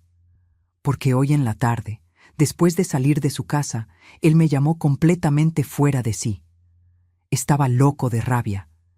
Dijo que ustedes habían descubierto todo, que el plan había fallado por completo, que estaban amenazando con ir a la policía. Y entonces hizo una pausa, con la voz temblorosa. Empezó a echarme la culpa de absolutamente todo a mí. Dijo que todo había sido idea mía, que iba a testificar en mi contra, que le iba a decir a la policía que yo fui quien planeó todo sola y que lo obligué a participar bajo amenaza. ¿Y le creíste? Me dio pavor. Conociéndolo como lo conozco ahora, sé que sería totalmente capaz de eso, de echarme toda la culpa a mí para salvar su propio pellejo. Así que tomé el dinero que tenía, tanto lo que él me había dado como los ahorros propios de él que guardaba en mi departamento, y salí de la ciudad. ¿Dónde estás exactamente ahorita? Central del Norte, en la Ciudad de México. Voy a tomar un autobús para Querétaro en las próximas horas. Tengo familia allá, una hermana que me puede ayudar. Pero antes de irme, antes de desaparecer, necesitaba contarles la verdad. Mateo va a tratar de echarme toda la culpa a mí cuando lo agarre la policía. Ya empezó a hacerlo. Pero no fui solo yo. No fue ni siquiera principalmente yo. Fue idea de él desde el principio, planeamiento todo suyo, ejecución de él. ¿Tienes pruebas de eso? Tengo muchas, mensajes donde explica el plan a detalle, audios que grabé a veces de las pláticas, porque estaba empezando a sospechar y quería protegerme. Se los voy a mandar todos ahorita mismo, y me voy a presentar ante la policía en Querétaro voluntariamente. Quiero hacer un trato, quiero contar todo lo que sé, quiero que pague por lo que les hizo a ustedes y a mí. En los minutos siguientes, mi celular empezó a recibir archivo tras archivo, conversaciones en texto detallando cada paso del fraude planeado. Audios de Mateo explicando con una frialdad aterradora cómo manipularnos, Cómo ganarse nuestra confianza todavía más antes del golpe final, cómo hacer parecer que el poder era un regalo inocente. En uno de los audios, que debía tener unos 10 minutos, se reía.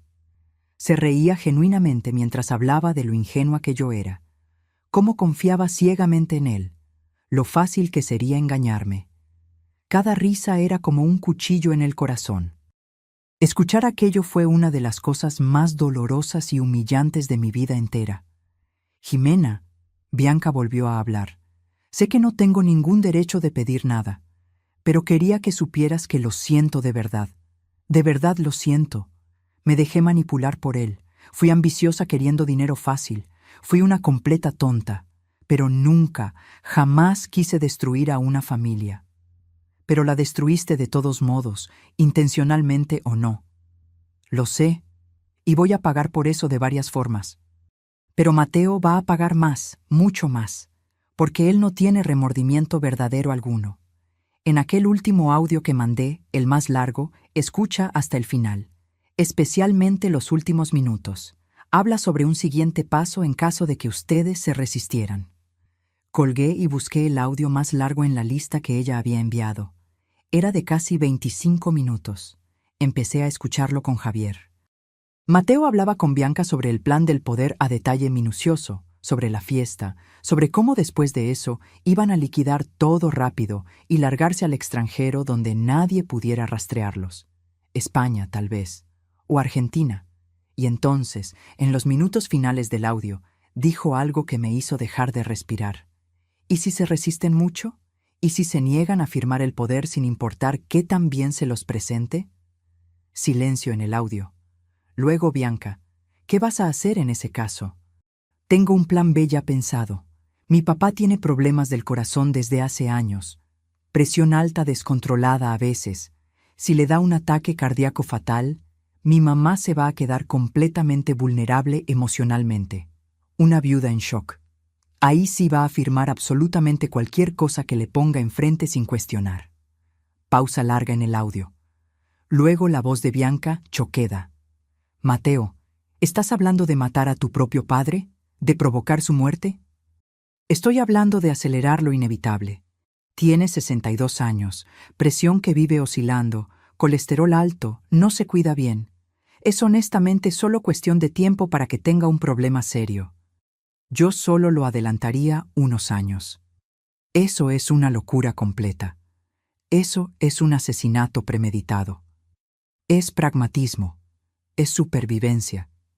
¿Y estás conmigo en esto o estás en mi contra? Necesito saber ahorita. El audio terminaba ahí abruptamente, como si ella hubiera apagado la grabadora con prisa. Miré a Javier. Estaba completamente blanco, con una palidez de quien ha visto a un fantasma o a su propia muerte. Sus manos temblaban descontroladamente, sosteniendo el volante del coche apagado. Me iba a matar, Jimena, susurró mi esposo, con voz débil, incrédula. Nuestro propio hijo planeaba asesinarme. Abrí la puerta del coche apenas a tiempo y vomité ahí mismo, ahí en el piso de la gasolinera. Vomité todo lo que tenía en el estómago, toda la comida de la fiesta que apenas había probado, y luego seguí teniendo náuseas aún sin tener ya nada por sacar. Vomité el dolor, el horror absoluto, la traición que iba más allá de cualquier comprensión humana posible. Cuando ya no tenía absolutamente nada más por sacar, me quedé ahí arrodillada en el piso sucio de la gasolinera, sollozando sin control. Javier salió del coche temblando, se arrodilló a mi lado, me abrazó. Lloramos juntos ahí mismo, en el piso de esa gasolinera a las 2 de la mañana, sin importarnos lo más mínimo quién pudiera estar viendo, con el despachador que miraba preocupado. Nuestro hijo no solo era un ladrón, era potencialmente un asesino.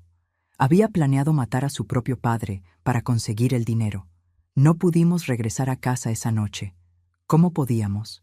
La casa estaba llena de recuerdos, de fantasmas, de rastros de una vida familiar que descubrimos que era una mentira completa. Fuimos a un hotel, uno sencillo cerca de la gasolinera en la zona de Indios Verdes, y rentamos un cuarto para tratar de descansar mínimamente antes de decidir los siguientes pasos. En el cuarto anónimo, con muebles impersonales y olor a desinfectante industrial, tratamos de procesar la monstruosidad completa de lo que habíamos descubierto. Javier se sentó en la cama dura, con la cabeza entre las manos, respirando con dificultad. Me iba a matar, Jimena.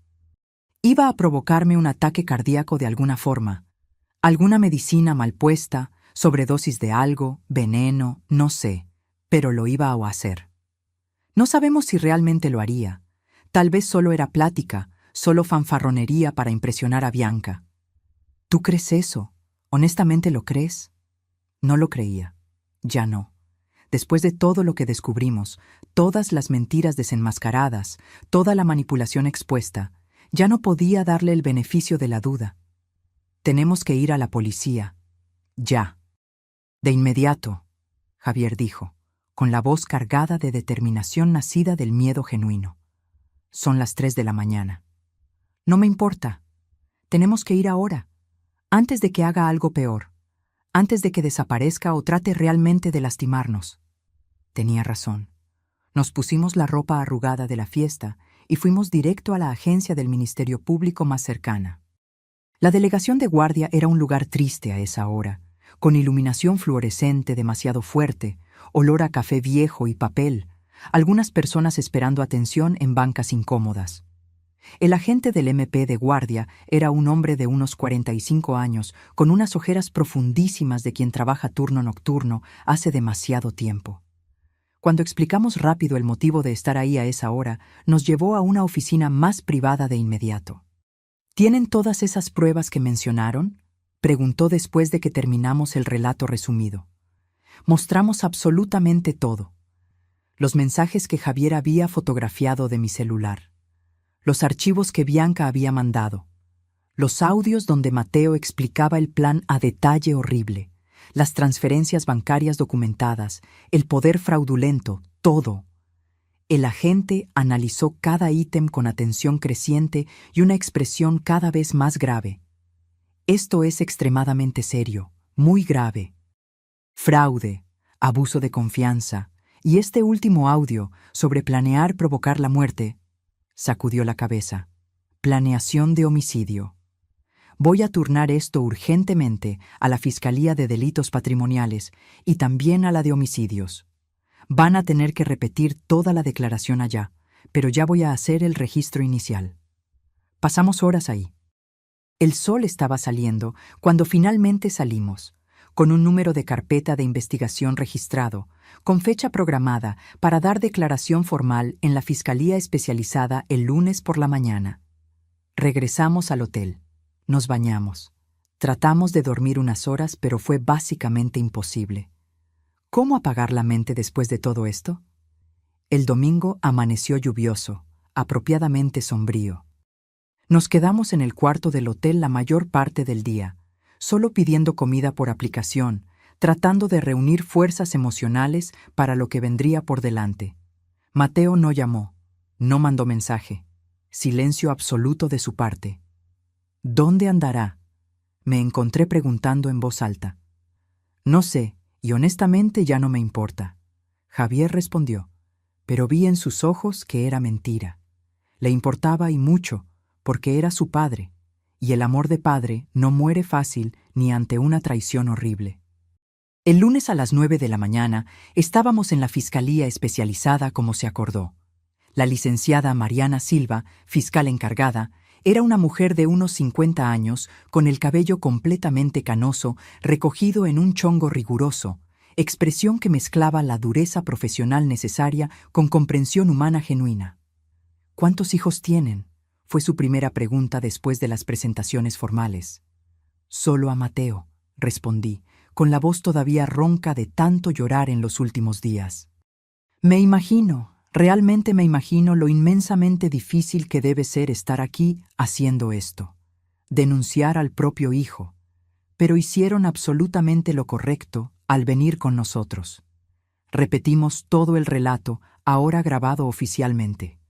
Cada detalle, cada descubrimiento, cada traición. Tardó horas. La fiscal hacía preguntas específicas, revisaba fechas, verificaba consistencias. Cuando terminamos, Ella tenía una pila de documentos, grabaciones, todo organizado metódicamente. Voy a solicitar una orden de aprehensión contra Mateo Silva. También contra Bianca Moreira, aunque ella se haya presentado voluntariamente en Querétaro como mencionaron. Se movilizarán equipos de inmediato. ¿Tienen idea de dónde pueda estar?, preguntó. No tengo la menor idea. Tiene su propio departamento en La Condesa, pero dudo mucho que esté ahí. Rastrearon su número de teléfono. Estaba apagado desde el sábado por la noche. Revisaron sus tarjetas. El último movimiento había sido el sábado a las 6 de la mañana en un cajero automático, el retiro máximo permitido de 8,000 pesos. Podía estar literalmente en cualquier lugar. Lo vamos a encontrar, la licenciada Mariana dijo con convicción. Puede tardar algunos días o hasta semanas dependiendo de dónde se esté escondiendo, pero lo haremos. Nos autorizaron a irnos después de firmar todos los documentos necesarios. Regresamos finalmente a nuestra casa. Estar ahí era raro y doloroso. Cada habitación tenía recuerdos de Mateo, la silla donde siempre se sentaba, el cuarto que fue suyo por 18 años, las fotos que todavía estaban en las paredes y repisas. Necesitamos quitar esas fotos, dije, sin poder verlas. ¿Ahorita? Ahorita. No puedo verlas más sabiendo todo. Pasamos la tarde entera quitando sistemáticamente todos los rastros visibles de Mateo de la casa. Las fotos se fueron a cajas y se guardaron en la bodega. Los regalos que nos había dado a lo largo de los años, todos guardados, tratando de borrar físicamente lo que no podíamos borrar emocionalmente y probablemente nunca podríamos. Los días siguientes fueron de espera angustiosa. Martes, miércoles, jueves, ninguna noticia. Mateo simplemente se había esfumado. Yo oscilaba entre la rabia y la preocupación. Rabia por lo que había hecho. Preocupación porque seguía siendo mi hijo y podía estar en peligro o haciendo algo desesperado. El viernes por la tarde, finalmente la licenciada Mariana llamó. Encontramos a Mateo. Mi corazón se aceleró violentamente. ¿Dónde? En un hotel barato en Cuernavaca. Estaba usando un nombre falso, pero hicimos un barrido en hoteles de la región usando su foto. El encargado de uno de ellos lo reconoció. No opuso resistencia al arresto. Lo están trayendo ahorita para la Ciudad de México. Deben llegar en aproximadamente 1 hora. ¿Quieren estar aquí cuando llegue? Miré a Javier cuestionándolo silenciosamente. Él pensó por un largo momento y luego asintió despacio. Necesitábamos verlo, por más doloroso que fuera. Vamos a estar ahí. Llegamos a la fiscalía a las 5:30 de la tarde. Esperamos en una sala pequeña e incómoda, tomando café horrible de máquina automática, contando los minutos eternos. A las 6:15 llegó una camioneta de la policía. A través de la ventana sucia vimos cuando bajaron a Mateo. Estaba esposado, con la cabeza baja, una postura completamente derrotada. Ropa que traía puesta hacía días, arrugada y sucia. Barba de varios días. El cabello desordenado. Parecía haber envejecido 10 años en una semana. Nos vio cuando lo llevaban hacia adentro del edificio. Se detuvo por completo, con los ojos muy abiertos por el shock. Abrió la boca como si fuera a decir algo, pero el agente lo empujó suavemente para que siguiera caminando antes de que lo lograra. ¿Quieren hablar con él?, la licenciada Mariana preguntó. No es obligatorio, pero a veces ayuda al proceso de investigación, y puede darles algún tipo de cierre emocional a ustedes. No, respondí de inmediato, automático. No tengo absolutamente nada que hablar con él. Pero la licenciada Mariana insistió con voz gentil. Realmente puede ayudar, para el caso judicial, pero principalmente para que ustedes procesen todo esto emocionalmente. El cierre es importante. Terminamos aceptando a regañadientes. Nos llevaron a una sala de interrogatorio fría e impersonal. Mateo ya estaba ahí, sentado, esposado, con un abogado joven de la Defensoría de Oficio al lado, pareciendo agotado. Entré a esa sala de interrogatorio sintiendo como si estuviera flotando fuera de mi propio cuerpo. Nada parecía completamente real. Mi hijo, el bebé que cargué en mi vientre por 9 meses, estaba del otro lado de esa mesa de metal frío, esposado como un criminal común. Porque era exactamente eso lo que era, un criminal. Mateo levantó los ojos cuando Javier y yo nos sentamos. Vi lágrimas inmediatas bajando por su cara, dejando rastros limpios en la suciedad acumulada. Empezó a llorar antes de que cualquiera dijera una sola palabra. Mamá, papá, yo... No. Corté con la voz mucho más firme de lo que sentía por dentro. No lo intentes ahorita. No intentes pedir perdón ni dar explicaciones. No hay explicación posible para lo que hiciste. Bajó la cabeza, con los sollozos sacudiendo sus hombros. Las esposas tintinearon contra la mesa de metal. La licenciada Mariana inició el interrogatorio oficial prendiendo la grabadora. Mateo Silva, vamos a revisar los hechos. Confirma haber desviado 120,000 pesos de sus padres a lo largo de los últimos 6 meses a través de inversiones fraudulentas. Silencio largo. El abogado de oficio le susurró algo al oído. Mateo respiró profundo varias veces antes de responder. Confirmo. Fui yo. Creé documentos falsos de inversión y transferí el dinero a una cuenta que yo controlaba. Escuchar la confesión directa, sin rodeos, fue como un golpe al estómago a pesar de ya saberlo. ¿Y sobre el plan del poder notarial general en la fiesta de cumpleaños? También confirmo. Se lo iba a presentar como regalo para que mi mamá firmara sin leer bien. ¿Con qué intención específica? Tener acceso total a sus bienes, para poder vender, transferir todo. ¿Y luego? Y luego largarme con el dinero. Cada palabra confirmada era una nueva capa de dolor. Y sobre el plan de provocar un ataque cardíaco fatal a su padre, registrado en el audio que su cómplice Bianca Moreira grabó. Silencio todavía más largo ahora. El abogado habló firme. Mi cliente no necesita responder eso sin un abogado penalista más experimentado presente. Era solo plática. Mateo dijo de todos modos, con voz débil. Nunca lo iba a hacer realmente. Solo estaba diciendo tonterías para impresionar a Bianca. Para parecer rudo, en control. ¿Plática? Mi voz salió mucho más fuerte de lo que pretendía, resonando en la sala pequeña. ¿Planeaste a detalle cómo matar a tu propio padre y le llamas plática? No, mamá. No era en serio. Yo jamás... ¿Cómo podemos creer cualquier cosa que digas? Mentiste sobre absolutamente todo. Cada palabra que salió de tu boca en los últimos meses, tal vez años, fue una mentira calculada. Lloró más fuerte. Sollozos genuinos que sacudían todo su cuerpo. Pero a estas alturas yo ya no sabía distinguir qué era real y qué era actuación. El interrogatorio continuó por horas interminables. Detalles sobre cuentas bancarias que había abierto con nombres falsos. Sobre cómo falsificó documentos usando programas de computadora. Sobre contactos que usó para lavar el dinero. Sobre planes que había hecho para huir del país eventualmente. Todo quedando registrado meticulosamente, cada palabra cavando un hoyo más profundo para él.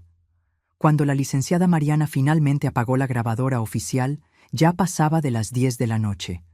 Despidió a Mateo y a su abogado temporalmente, pero pidió que Javier y yo nos quedáramos unos minutos más. Con estas confesiones, el caso está prácticamente cerrado, explicó. Admitió todo. Cualquier fiscal competente va a lograr una condena fácil. Estamos hablando de una pena sustancial. Mínimo 8 años, pudiendo llegar a 15 o más, dependiendo de cómo el juez interprete las agravantes. ¿Y Bianca? Pregunté. Ella está cooperando totalmente en Querétaro, haciendo una delación premiada. Va a tener una pena muy reducida, probablemente unos 3 años en régimen inicial de libertad condicional, a cambio del testimonio completo contra Mateo. El trato ya está prácticamente cerrado. Nos autorizaron a salir, pero antes la licenciada Mariana dijo algo que no esperaba. Mateo pidió específicamente hablar con ustedes en privado por unos minutos, sin grabadora, sin registro, solo una plática. No están obligados de ninguna forma, pero él lo pidió. Miré a Javier. Vi en su rostro la misma duda que yo sentía. ¿Queríamos eso? ¿Lo necesitábamos? 5 minutos, Javier dijo finalmente. Solo eso. Nos llevaron de regreso a la sala de interrogatorio. Mateo estaba solo ahora, todavía esposado, pero sentado en una posición más relajada. Cuando entramos, levantó sus ojos rojos. Gracias por aceptar platicar. Empezó con la voz ronca. Sé que no lo merezco. Nos quedamos parados cerca de la puerta, sin sentarnos, manteniendo distancia física y emocional. Eché a perder absolutamente todo. Continuó cuando quedó claro que no íbamos a responder. Lo sé perfectamente. Destruí a nuestra familia, tiré a la basura todo lo que ustedes me dieron, me convertí en exactamente la clase de persona que me enseñaron a despreciar. ¿Por qué, Mateo?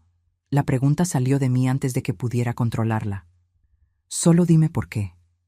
¿Qué hicimos tan mal que merecíamos esto? Se quedó en un silencio largo organizando sus pensamientos. Ustedes no hicieron nada mal. Fueron buenos padres.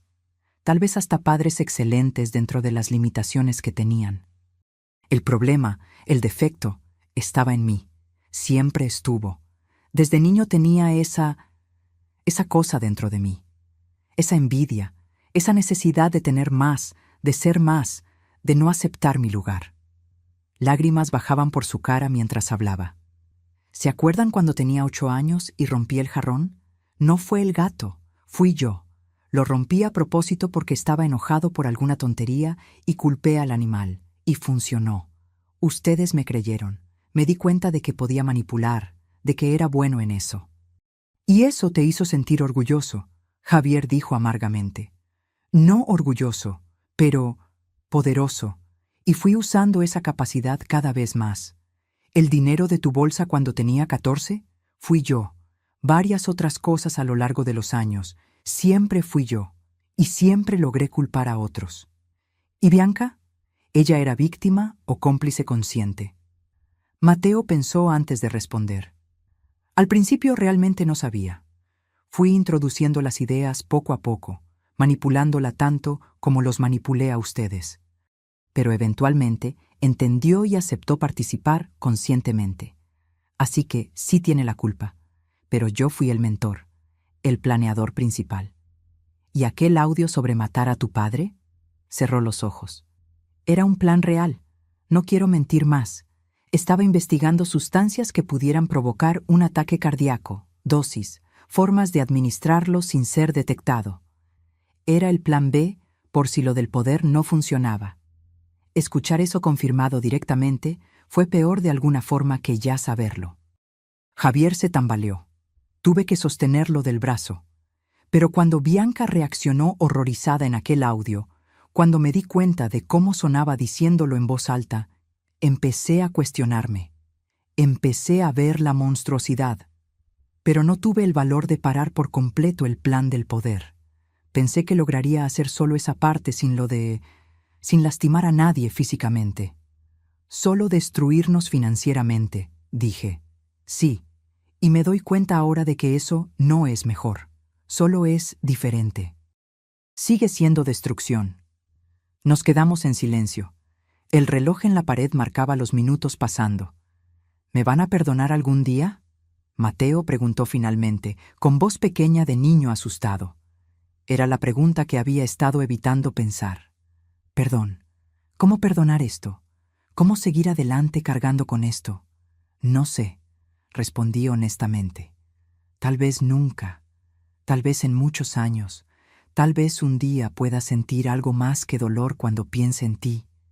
Pero ahorita solo siento vacío. Y vas a pasar mucho tiempo encerrado, Javier agregó. Vas a perder años de tu vida, y cuando salgas no tendrás nada. Cambiamos el testamento la semana pasada. Todo se va para instituciones de beneficencia, cada centavo. Mateo asintió aceptando. Me lo merezco. Me merezco eso y peor. Sí, te lo mereces. Silencio de nuevo. Luego Mateo. ¿Puedo pedirles una cosa? ¿Una única cosa? ¿Qué? No me odien. Por favor. Tengan coraje. Estén decepcionados. Córtenme de su vida por completo si lo necesitan. Pero no me odien, porque yo realmente los amo. Sé que mi amor es defectuoso, egoísta, enfermo tal vez. pero es real. Lo miré, mi hijo de 35 años pareciendo un niño asustado, y sentí algo demasiado complicado para nombrar. No era perdón, no era aceptación, pero tampoco era odio puro. Vamos a intentar, fue todo lo que logré decir. No prometo nada, pero vamos a intentar no odiar. Salimos de esa sala. La última imagen que tuve fue la de Mateo llorando, con la cabeza sobre la mesa, las esposas tintineando. Los meses siguientes fueron de reconstruir pedazo por pedazo una vida que había sido destrozada. No fue fácil. Algunos días eran especialmente difíciles, otros mínimamente tolerables.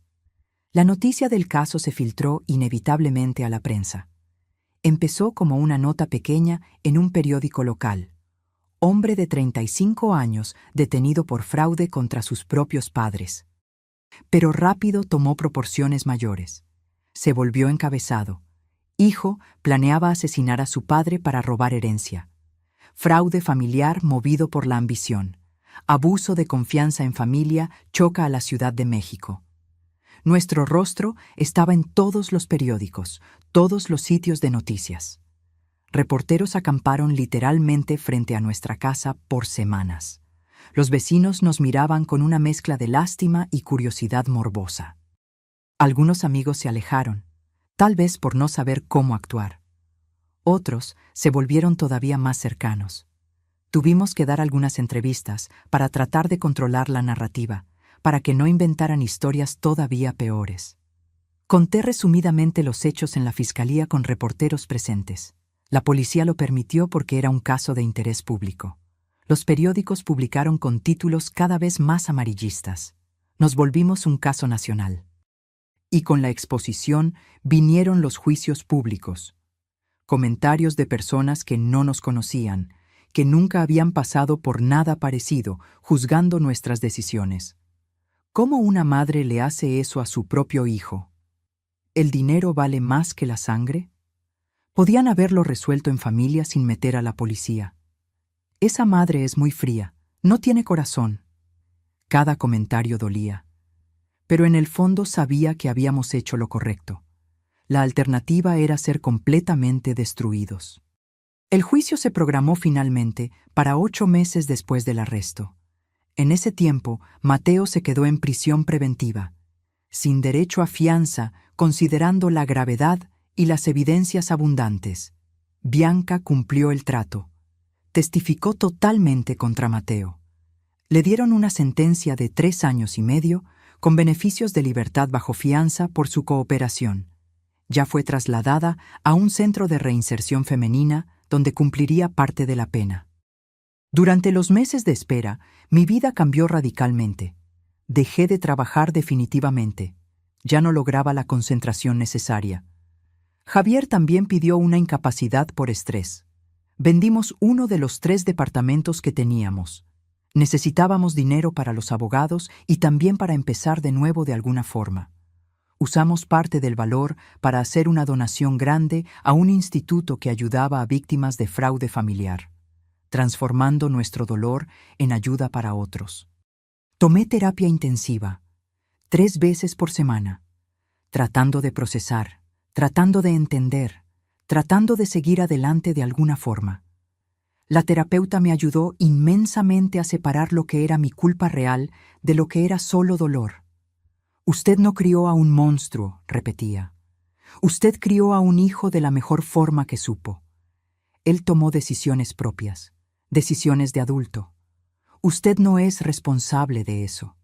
Pero algunas noches, las peores noches, todavía despertaba cuestionando cada decisión que tomamos como padres.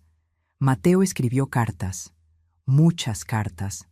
Empezó 3 meses después del arresto. Llegaban con regularidad, 1 o 2 por semana. En las primeras, solo pedía perdón repetidamente. Luego empezó a escribir sobre la vida en el reclusorio, sobre la terapia que estaba tomando allá, sobre los libros que estaba leyendo, sobre cómo estaba tratando de entender su propia mente, sus propios defectos. Las leí todas. No contesté ninguna.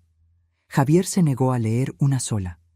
¿Cuándo vas a dejar de leer esas cartas?, preguntó una vez, sin coraje. solo cansancio. No sé, tal vez nunca, tal vez siempre. Sigue siendo mi hijo, aunque sea un monstruo. El juicio pasó finalmente un martes caluroso de noviembre. El juzgado estaba absolutamente lleno de gente. La prensa ocupaba la mitad de las sillas, curiosos la otra mitad. Nuestro caso había ganado tanta atención que se volvió casi un espectáculo público, lo que me incomodaba, pero era inevitable. Mateo entró vistiendo un traje que le mandamos porque, a pesar de todo, no queríamos que se viera descuidado. Estaba mucho más flaco, el cabello cortado muy corto, una postura diferente, más humilde, más rota. Cuando nuestros ojos se cruzaron a través de la sala, bajó la cabeza de inmediato. No podía sostenerme la mirada. El fiscal, el LIC. Enrique Santos fue absolutamente directo y eficiente. Presentó cada evidencia de forma metódica. Audios terribles donde Mateo explicaba los planes, mensajes detallados, estados de cuenta bancarios, el poder fraudulento, el testimonio devastador de Bianca describiendo cada paso. Armó un caso completamente irrefutable durante 2 días enteros de presentación. La defensa intentó argumentar varios puntos: arrepentimiento sincero, manipulación psicológica, trastornos mentales no diagnosticados. Pero contra la montaña de pruebas concretas, los argumentos sonaban vacíos. Me llamaron a testificar el tercer día. Me senté en esa silla, puse la mano sobre la Constitución y conté toda nuestra historia. El descubrimiento horrible, el miedo, la traición, el dolor inenarrable de descubrir que tu propio hijo te quería destruir. Cuando el fiscal preguntó qué esperaba del juicio, respiré profundo. Espero justicia, no venganza, solo justicia apropiada para los delitos cometidos.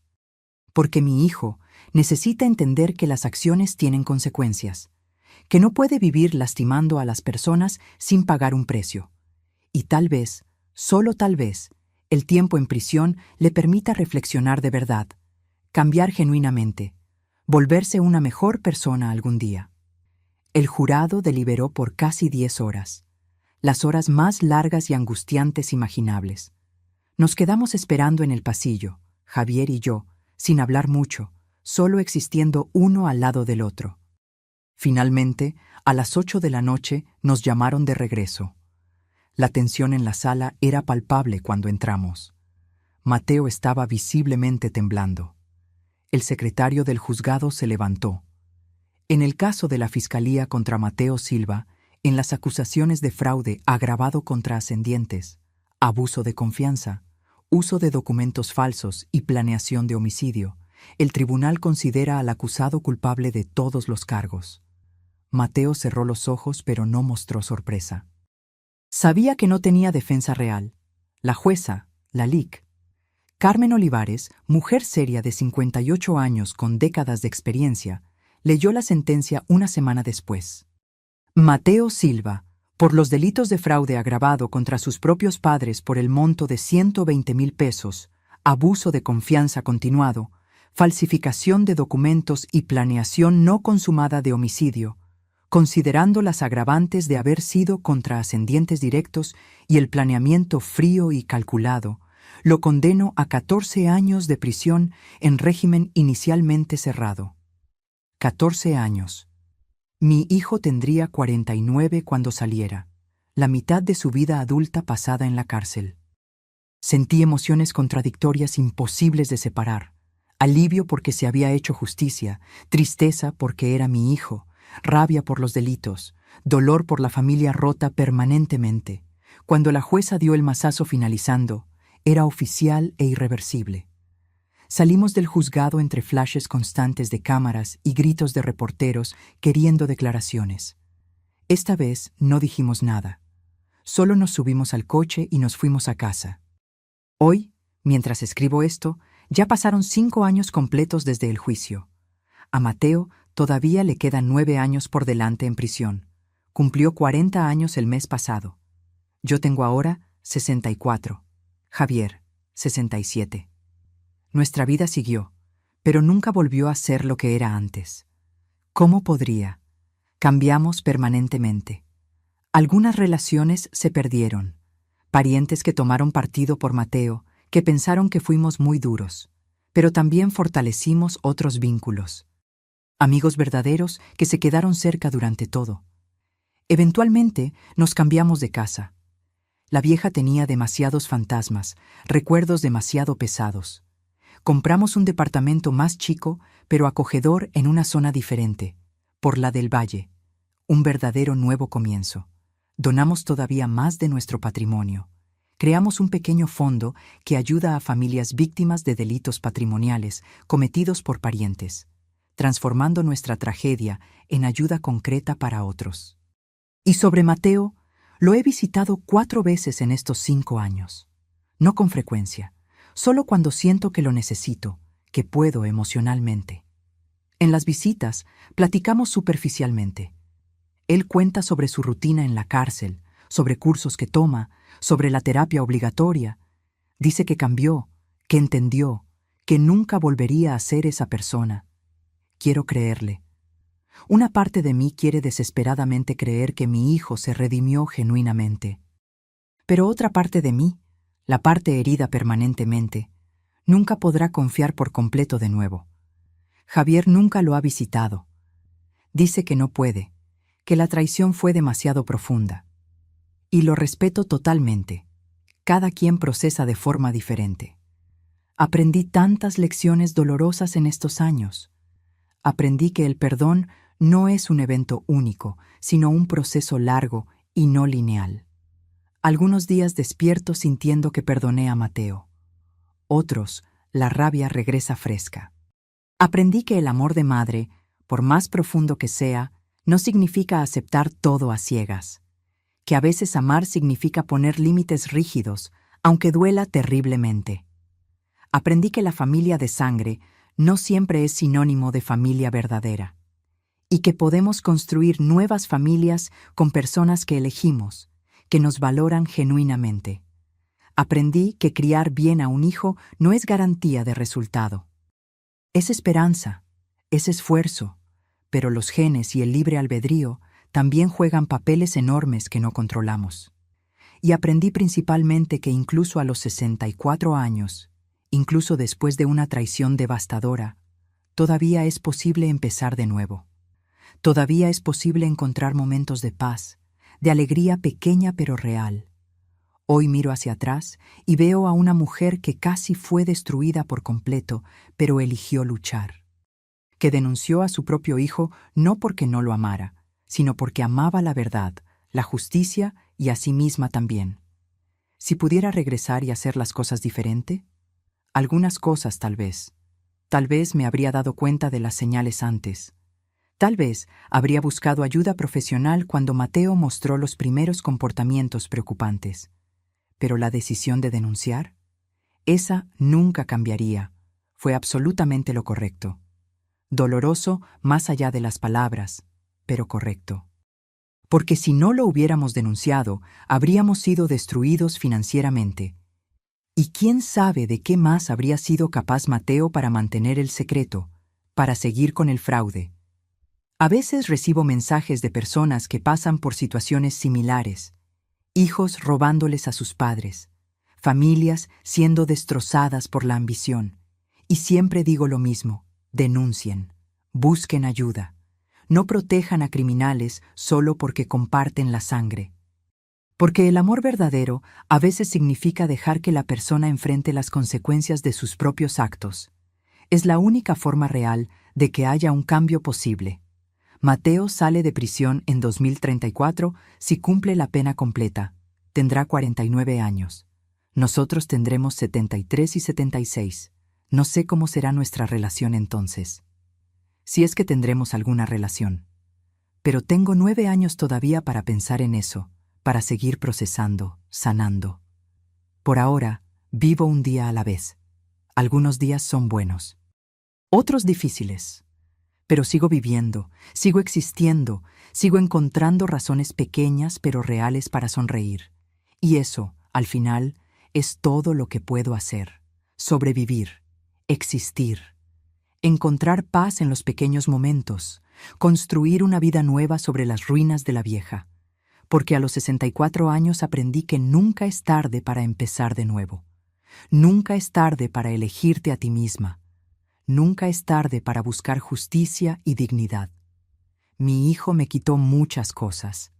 Mi inocencia, mi confianza ciega en la familia, mi paz anterior. Pero no logró quitarme mis ganas de vivir con dignidad. Y esas ganas, esa determinación de no ser destruida, es lo que me mantiene siguiendo adelante. Ahora, si te gustó esta historia, pícale a suscribirte y dime en los comentarios, ¿qué parte te dejó con el ojo cuadrado? ¿Fue cuando descubrí los mensajes?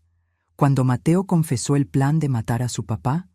¿O cuando finalmente lo agarraron? Ah, y no olvides hacerte miembro para tener acceso a videos exclusivos que no subo aquí. Tu historia puede ser la que sigue. Te espero allá.